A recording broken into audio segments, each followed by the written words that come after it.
Okay. Ikaw po ba si Norman Magusig po? Alias Francis Leo Marcos? Hindi.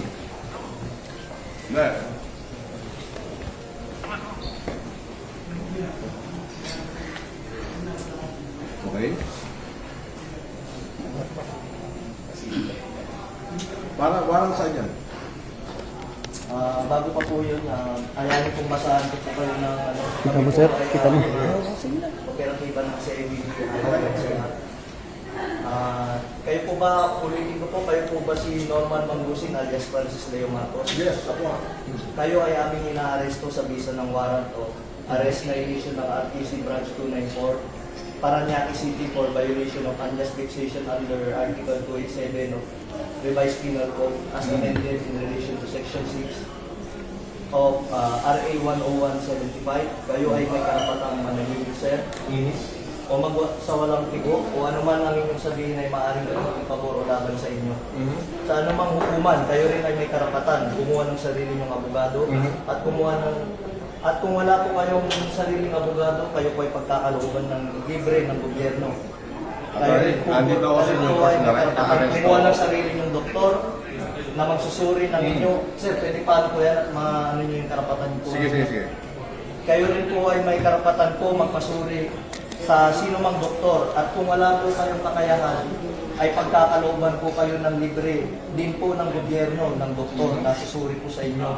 Okay. Ito po, naiintindihan niyo po ba ang inyong mga karapatan? Naiintindihan ko.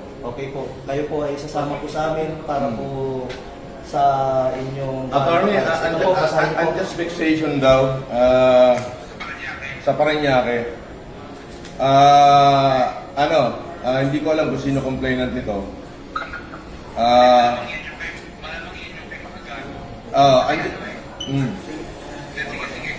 Andito ako sa Newport, ina-arresto na nila ako, sasama ako ngayon, hindi ko natatapusin itong pagkain ko. Inilive na nila ako. Pwede bang sasama na lang ako, Brad? Huwag mo na ako ipahiya. Hindi, kailangan po kasi may procedure po tayo. Sige, sandali. Iramin ko lang. May procedure po tayo, sir. Attorney, nasa ka ba?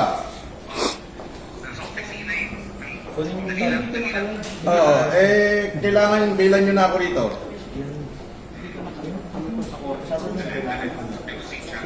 Nang live ko, hindi ko lalabas ng live. Hindi naka-live ko.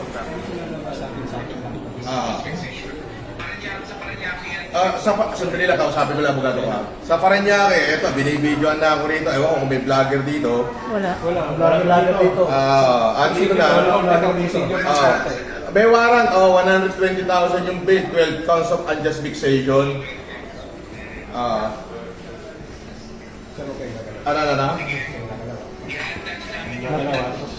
Kayo nagsasabi. Paano to, attorney? Andito naman pala, tinitigilan pa kami.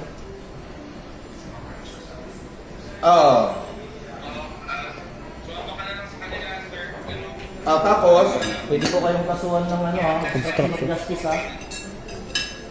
sige, please. Nasabihin nyo, hindi nyo pa alam. Binabawalan nyo kami mag-video, pero pwede pa lang mag-vlog. Pwede ba yun? Bawal ka sa... Sir, sino daw pwede contact person dito? Sa pag-ibig naman, sir. Sir, sa CIDGNCR na lang, sir. Sa Camp Crame. Nakasad yun. Bawat CIDGNCR? So, doon yung ako dadalhin sa CIDGNCR? Yes, sir. Yung Crame. Yun nga po. So, dadalhin daw ako sa CIDGNCR Camp Crame.